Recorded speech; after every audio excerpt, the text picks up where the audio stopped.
بسم الله الرحمن الرحيم. كتاب أنزلناه إليك مبارك ليدبروا آياته وليتذكر أولو الألباب. صدق الله العظيم.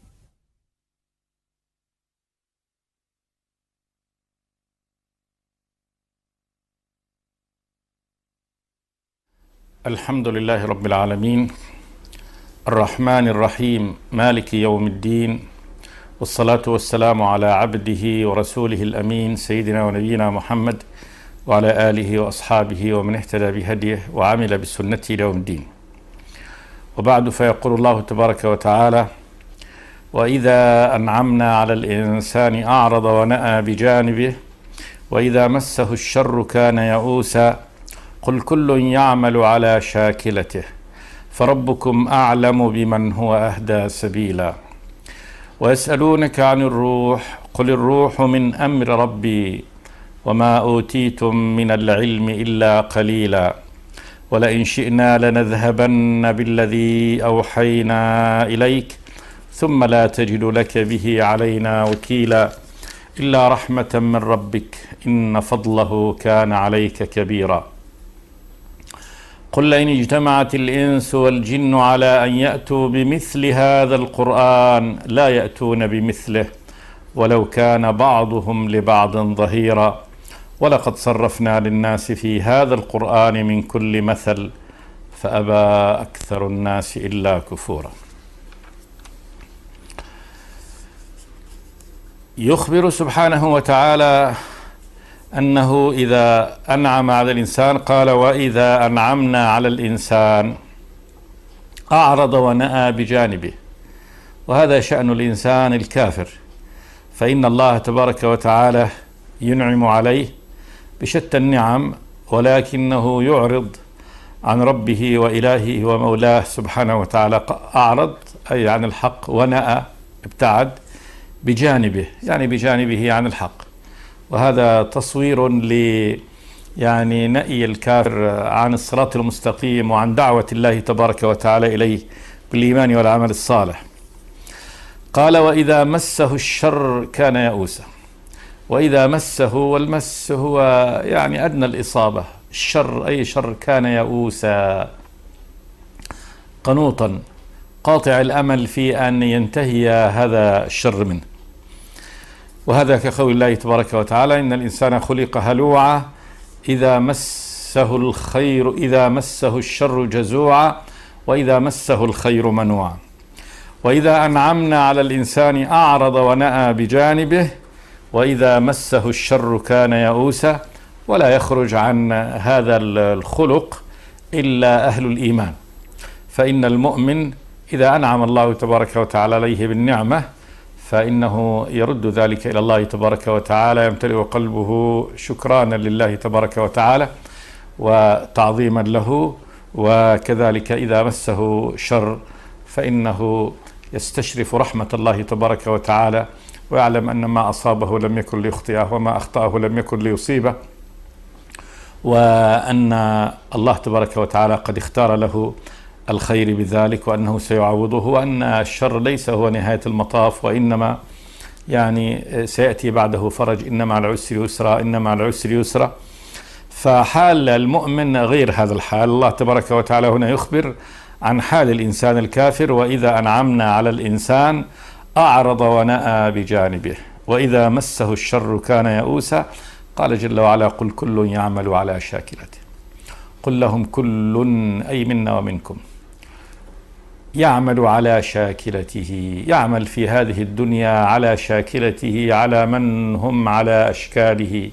فأهل الكفر سيعملون عمل الكفار ويقعون على أضرابهم وأشباههم فيه، وأهل الإيمان سيعملون بعمل أهل الإيمان ويحبون ويصادقون أهل الإيمان ويسيرون في طريق أهل الإيمان.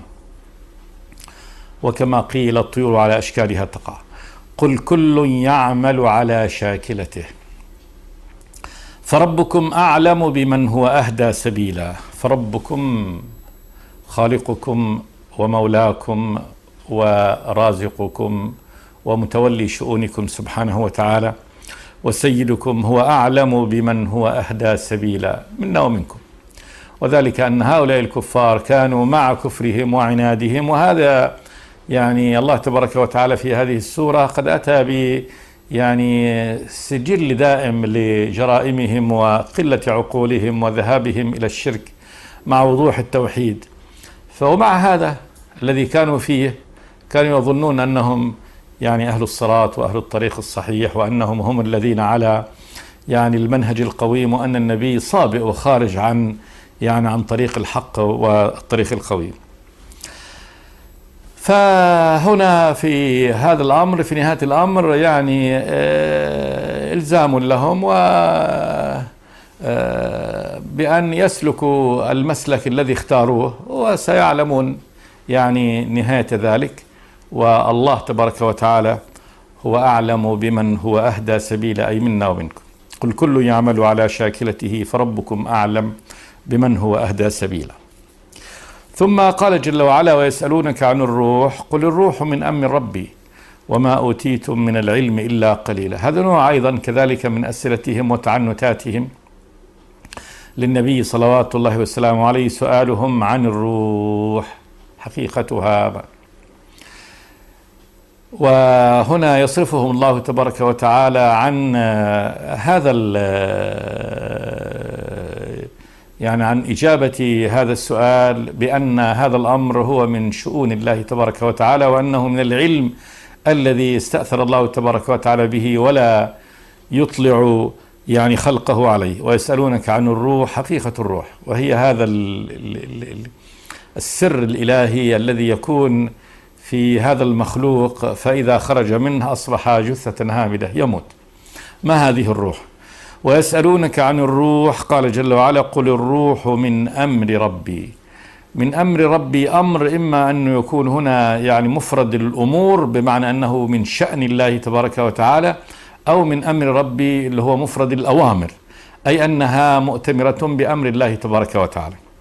وهذا حق، فإنها بأمر الله تبارك وتعالى تكون خلقا ووجودا ونفخا في الجسد وخروجا منها. الله يتوفى الأنفس حين موتها والتي لم تمت في منامها. فالروح من أمره سبحانه وتعالى، وكذلك من شأنه جل وعلا، أي مما استأثر الله تبارك وتعالى بعلمه ولم يطلع خلقه على حقيقتها. قل الروح من أمر ربي. ثم قال جل وعلا: وما أوتيتم من العلم إلا قليلا. إن الله تبارك وتعالى لم يؤتي الخلق أو البشر من العلم اللي هو العلم الإلهي المحيط بكل شيء، إلا قليلا جدا من العلم هو الذي يديت، كما قال جل وعلا: ولا يحيطون بشيء من علمه إلا بما شاء. فلا أحد يحيط بشيء من علم الله تبارك وتعالى إلا بما شاء الله تبارك وتعالى أن يطلع الخلق عليه. ومن فضل الله تبارك وتعالى وإنعامه وإحسانه أن جعل هذا الأمر بيده سبحانه وتعالى. بل تحدى الله تبارك وتعالى الخلق بأن يتحكموا في الروح، وأخبر سبحانه وتعالى قال: فإن كنتم غير مدينين ترجعونها إن كنتم صادقين. ترجعونها أي الروح إلى الجسد مرة ثانية. فهذا الأمر من شأن الله تبارك وتعالى، نفخا في الجسد وإخراجا منه وتيسيرا له. هذا أمر وكنها وحقيقة كله هذا أمره إلى الله تبارك وتعالى. هذا من شؤون الرب جل وعلا. ويسألونك عن الروح قل الروح من أمر ربي وما أوتيتم، أي أيها الناس، من العلم إلا قليل. علم الله تبارك وتعالى وعلم الله تبارك وتعالى قد قرب الله تبارك وتعالى لنا معنى هذا العلم، فقال: ولو أن ما في الأرض من شجرة أقلام والبحر يمده من بعده 7 أبحر ما نفدت كلمات الله. فكلمات الله تبارك وتعالى، علم الله تبارك وتعالى محيط بكل شيء. والإنسان هذا الكيان الذي هو من مادة وروح حتى الجانب المادي لم يستطع الإنسان ليومنا هذا أن يحيط علما به بهذا الجانب المادي. وهذا الجانب الآخر الجانب الروحي الذي لا يقع تحت أي من يعني حواس الإنسان، لا نظرا ولا لمسا ولا شما ولا ذوقا، وإنما يعقل عقل فقط. الروح إنما هي أمر يعني نعقلها بعقولنا ولا ندري كنهها ولا يعني هيئتها ولا كيفية تصرفها، فهذا إلى الله تبارك وتعالى. فحتى الجانب المادي وهو في كان الإنسان لم يحط الإنسان علما به، فكيف بالجانب الآخر الجانب الروح؟ ثم كيف بما هو يعني وراء ذلك من هذا الخلق الممتد الذي لا يحيط به يعني بامتداده علما إلى الله تبارك وتعالى، كما قال النبي: والعرش لا يقدر قدره إلا الله سبحانه وتعالى. فالبشر لم يؤتوا من العلم إلا قليلا. قال: وما أوتيتم من العلم إلا قليلا. ثم قال جل وعلا: ولئن شئنا لنذهبن بالذي أوحينا إليك ثم لا تجد لك به علينا وكيلا. هنا يخبر الله تبارك وتعالى أن إنزال القرآن على عبده ورسوله محمد صلوات الله وسلامه عليه إنما هو فضل من الله تبارك وتعالى ونعمة، وأن هذا الأمر ليس إلى النبي صلوات الله وسلامه عليه، ليس باجتهاده وليس بأن هذا أمر كسبي، وإنما هذا فضل الله تبارك وتعالى وإنعامه، وأنه لو شاء أن يعني يذهب به لذهب، وليس الأمر كما يعني ظن الكفار في أن النبي إنما أتى بهذا القرآن من عند نفسه صلوات الله وسلامه عليه، بل هو وحي الله تبارك وتعالى أوحاه إليه، وليس للنبي يعني دخل في هذا الأمر. قال: وإن شئنا، يقول الله: ولئن شئنا لنذهبن بالذي أوحينا إليك. وذهابه من صدر النبي صلى الله عليه وسلم وإنساؤه إياه وانقطاع هذا الوحي عنه. ثم لا تجد لك به علينا وكيلا. ثم لا تجد لك أنت النبي بهذا الأمر علينا وكيلا، أي متوكل لهذا الأمر فيرد هذا إليك، بل هذا الأمر إنما هو لله سبحانه وتعالى وحده. وهذا يعني إخبار من الله تبارك وتعالى أن هذا التلقي للوحي، تلقي النبي للوحي، إنما هو فضل الله تبارك وتعالى وإنعامه على عبده ورسوله محمد صلوات الله وسلامه عليه، وليس للنبي في هذا كسب، وإنما هو إلى الله. قال جل وعلا: إلا رحمة من ربك، يعني إلا رحمة من ربك في أن يعني ينزل عليك هذا القرآن، وأن يحفظه في صدرك، وأن يجعلك تقوم به، وأن يجعلك تدعو به، هذا كله هذا رحمة من الله تبارك. إلا رحمة من ربك إن فضله كان عليك كبيرا. إن فضله، إنعامه، إحسانه، هذا الخير منه سبحانه وتعالى كان عليك، يعني يا أيها النبي، كبيرا. وذلك أن الله تبارك وتعالى اختصه بالنبوة والرسالة والوحي هذا العظيم بكلامه، كلام الله تبارك وتعالى المنزل منه سبحانه وتعالى على هذا العبد النبي الصالح صلوات الله وسلامه عليه، سيد الأنبياء والمرسلين جميعا، وما هيأ الله تبارك وتعالى له من الرفعة يعني في الدنيا والآخرة. فإن الله تبارك وتعالى قد تفضل على نبيه محمد صلوات الله وسلامه عليه بفضل عظيم لم ينعم به على أحد من البشر قط.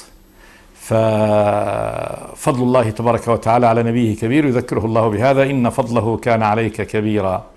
ثم بيان هذا القرآن وعظمته، قال جل وعلا: قل لئن اجتمعت الإنس والجن على أن يأتوا بمثل هذا القرآن لا يأتون بمثله ولو كان بعضهم لبعض ظهيرا. قل لهم لئن اجتمعت الإنس، أي كلهم، والجن، أي كلهم. الإنس بني الإنسان، والجن هم هذا الخلق الذي خلقه الله تبارك وتعالى من النار، على أن يأتوا بمثل هذا القرآن، يعني تعاونوا في هذا الأمر واجتمعوا على أن يأتوا بقرآن مثل هذا القرآن. قال جل وعلا: لا يأتون بمثله،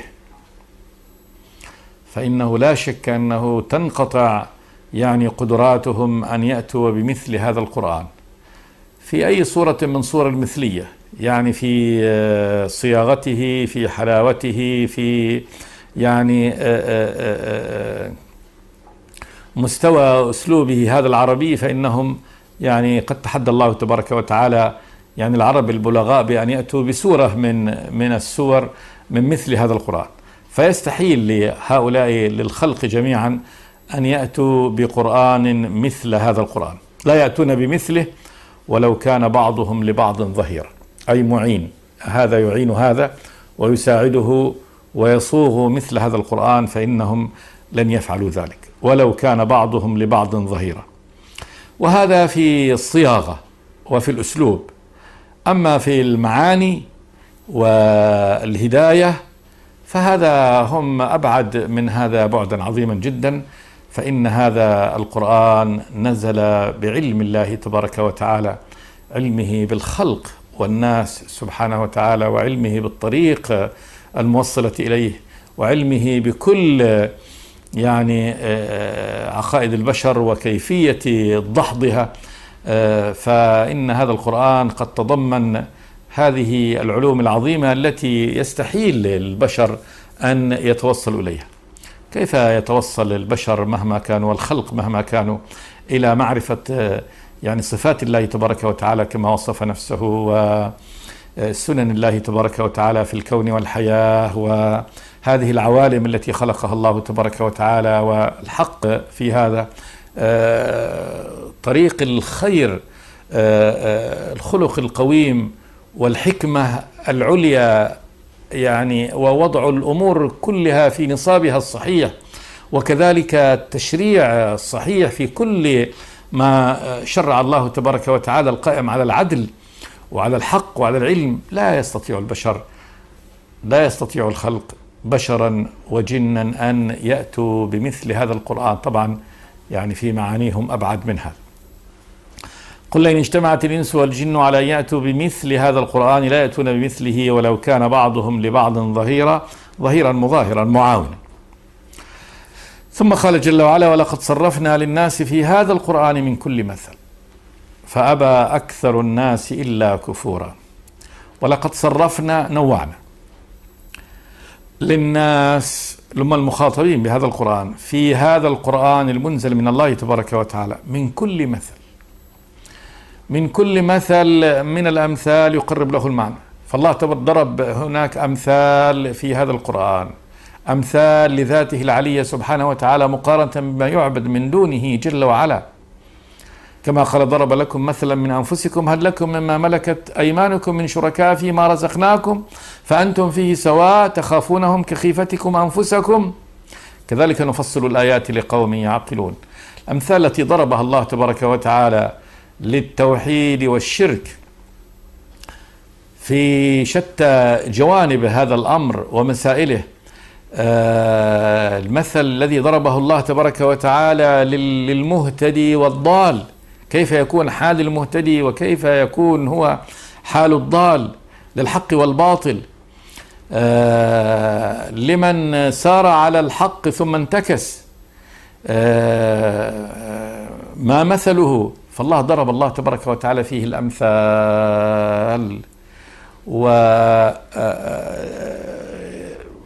وأبطل كل حجة يحتج بها المبطلون، كل حجج الكفار أيا كانت ضرب الله أبطلها الله تبارك وتعالى. ولا يأتونك بمثل إلا جئناك بالحق وأحسن تفسيرا، ولا يأتونك بمثل في الكفر إلا جئناك بالحق وأحسن تفسيرا.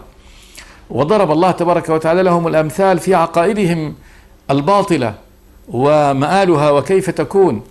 فالله نوع الحديث في هذا القرآن وخاطب عباده سبحانه وتعالى بكل أسلوب متنوع بين التهديد والوعيد والترغيب والترشيد والإيضاح وتقريب المعنى البعيد بالأمور الحسية ودحض الباطل والحث على الخير والتنفير من الشر.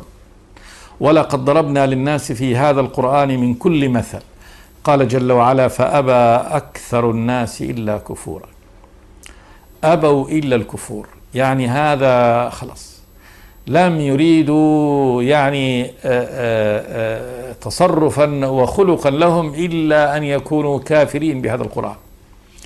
فهذا من شدة كراهيتهم للحق، أنهم الكفر به هو يعني الحل الوحيد عندهم، وهو الاختيار الأكيد والاختيار الوحيد الذي اختاروه، ولم يعني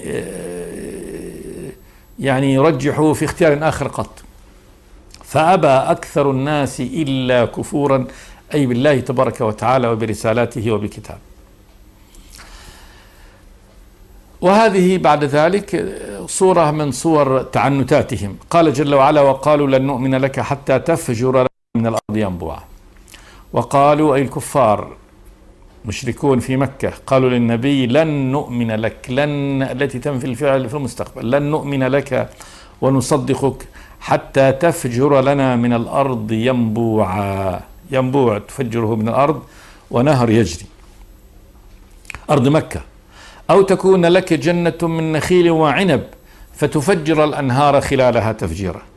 أو تكون لك جنة من نخيل، اختاروا النخيل لأنه يعني أفضل الأشجار، وعنب فتفجر الأنهار خلالها تفجيرا، وتستغني بهذا، تعيش في هذه الجنة وهذا البستان وفي هذه الثمرات، فتستغني بذلك عن الصفق في الأسواق وعن تحمل مشاق يعني الكسب. أو تسقط السماء كما زعمت علينا كسفا. أو تسقط السماء، تجعل السماء كسف، قطع، تنزل علينا قطع من العذاب من السماء فتنزل علينا. أو تأتي بالله والملائكة قبيلا. وهذا استعجالهم للعذاب على أنفسهم، وكذلك استكبارهم في أنفسهم أنهم لن يؤمنوا إلا إذا جاءهم الرب سبحانه وتعالى والملائكة قبيلا، يعني في مقابلتهم ينظرون إليهم. أو تأتي بالله والملائكة قبيلا، أي في يعني في مقابلنا. أو يكون لك بيت من زخرف. أو يكون لك بيت، طلب الجنة له، أو بيت من زخرف يعني من الذهب، والزخرف الذهب. أو ترقى في السماء، ترقى تصعد في السماء صعدا. ولن نؤمن لرقيك، لن نؤمن يقولوا حتى لا يعني ربما تسير أمامنا في السماء فتسحر أعيننا إلا بأن تأتينا بشيء ملموس. ولن نؤمن لرقيك أي في السماء حتى تنزل علينا كتابا نقرأه، حتى إذا نزلت من هذا الصعود إلى السماء يكون معك كتاب من السماء نقرأه. وكتاب نقرأه مش مجرد كتاب نراه من بعيد، وإنما يفتح أمامنا ونقرأه. هذا هو صورة من صور تعنتاتهم وطلبهم يعني هذه المطالب من النبي صلى الله عليه وسلم، آيات. وقالوا لن نؤمن إلا إذا تحقق لنا هذه الآيات. قال جل وعلا: قل سبحان ربي هل كنت إلا بشرا رسولا. قل لهم سبحان ربي، تنزيها لله تبارك وتعالى، تنزيها لله عن كل نقص، وتنزيها له من هنا، تنزيها له سبحانه وتعالى أن يستجيب لمطالب هؤلاء المجرمين الكافرين، لأن هذا إنما يطلبوه على وجه الإعنات والتكبر والعلو، فإنهم لقد استكبروا في أنفسهم وعتوا عتوا كبيرا. قال الذين كفروا لن نؤمن، فطلبهم أن يروا ملائكة الرب تبارك وتعالى وأن يروا الله عز وجل، إنما هو استكبار وعلو منهم. وطلبهم أن يكون للنبي صلوات الله وسلامه عليه هذا الأمر، جنة يأكل منها أو بستان أو بيت من زخرف، وأن هذا هو يعني في ظنهم هو المتماشي مع العقل والمنطق، إذ مدام أنه رسول رب العالمين فلا بد أن يغنيه عن الكسب، والحال أن رسل الله تبارك وتعالى الذين أرسلهم الله عز وجل لم يؤتهم مثل ذلك، وإنما كانوا بشرا كالبشر. هذه حكمة الرب تبارك وتعالى، هذه الحكمة هي الموافقة يعني للعقل والمنطق، فإنه لو جاءهم ملك من السماء يدعوهم فإنهم لا يستطيعون رؤيته. وكذلك لو كان هذا الرسول متميزا عنهم على هذا النحو لا أصبح هو في موضع الحسد، ولا كانت طاعتهم لهذا النبي إنما هي طاعة لسلطان من سلاطين الدنيا، وليس لرسول هاد يهديهم إلى الله تبارك وتعالى ويبين لهم الحقائق ويختبرون بالإيمان. ثم إنهم سبحان الله تبارك وتعالى أن يستجيب لهم على لأسئلة التعنت هذه، لأنه لو أنهم يعني لم يؤمنوا بالآيات التي يقترحونها فإن الله تبارك وتعالى لا بد وأن يستأصلهم، لأن هذا في مقام التحدي.